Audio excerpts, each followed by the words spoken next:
The popular seaside town of Hermanus lies squashed into a narrow coastal plain with the Indian Ocean to the south and the Kleinriviersberg to the north. Running along the spine of this mountain range is a narrow road, partially tarred and known as the Rotary Way, and described officially as a scenic drive, which it most certainly is, but it also fully complies with the definition of a mountain pass. As the road is blocked off at its eastern end, it means one has to turn around and return the same way. The road is 5.3 kilometers long, which makes it a 10.6 kilometer drive in total, and it takes about a half an hour to complete it. It climbs 188 meters, producing an easy average gradient of 1 in 28, but the initial climb gets as steep as 1 in 15. The road is suitable for all vehicles, but it has no center line and is narrow, so proceed with caution. The two view sites offer excellent views of Hermanus and the sweep of Walker Bay past the Kleinriviersvlei Lagoon and on towards Gansbaai.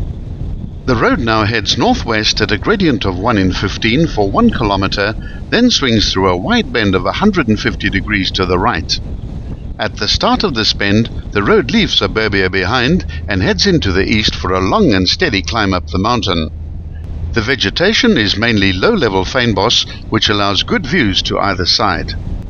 The left-hand side offers glimpses of the Hemel and Aarde Valley, which has become the region's premier wine route, playing host to a number of excellent wine estates like the Hamilton Russell Vineyards.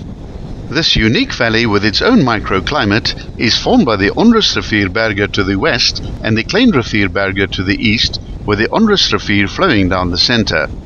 Up ahead and slightly to the right of the road, a small cluster of telecom towers become visible from some distance away, and this is the first goal of this little pass. The towers are reached at the 2.5 kilometer point at an altitude of 232 meters, but this is not the highest point on the pass, which is reached at its furthest point east at the turnaround point. Glimpses of Hermanus and the coastline offer a brief taste of what's on offer at the view sites. The tarred section comes to an end here, and this is also the turn-off to the main view site, where the vast majority of visitors turn around. There's another view site equally impressive a little further on.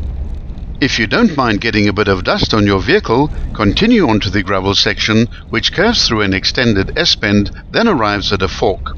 Ignore the left-hand option, which leads to the Braemar farm, and continue on to the right, where the road starts climbing again.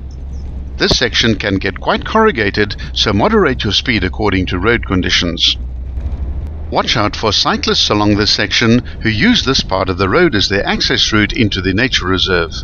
There's also a paraglider launch ramp along this section, where paragliders can be seen soaring when the wind is from the southeast. At the 5.3 kilometer mark, you'll arrive at a closed and locked gate. Here you must do a 3-point turn and retrace your route.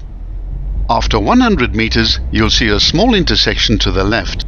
This short access road is only about 100 meters in length and offers fantastic views over Hermanus. On the right, the new harbour can be seen, and the village of Hermanus lays spread out below, where it's possible to identify all the interesting buildings, as well as the perfectly manicured golf course.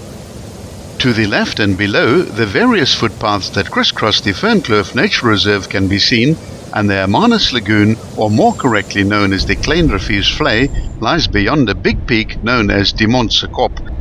A wide sandy crescent-shaped beach stretches away into the far distance around Walker Bay towards Gansbaai.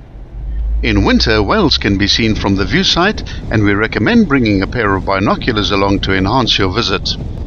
Hermanus, which was originally called Hermanus Pietersfontein, but shortened as the name was too long for the postal service, is famous for southern right whale watching during the southern winter and spring, and is a popular retirement town. The whales can be seen from the cliffs in the town centre as early as June and usually depart in early December. They were once hunted in the nearby town of Betty's Bay, but are now protected to ensure the survival of the species. The Old Harbour Museum contains several exhibitions that explain the whaling industry, and the De Wetze's Photo Museum houses an exhibition of photos by T.D. Ravenscroft that depicts the history of Hermanus. The Whale Museum houses a skeleton of a whale and shows an audio-visual presentation of whales and dolphins twice daily. If you enjoy botany and walks in the mountains, the nearby Fernkloof Nature Reserve offers a network of footpaths ranging from easy to fairly strenuous. Traffic in and out of Hermanus can back up extensively, especially so over holidays or long weekends. Please plan your excursion accordingly.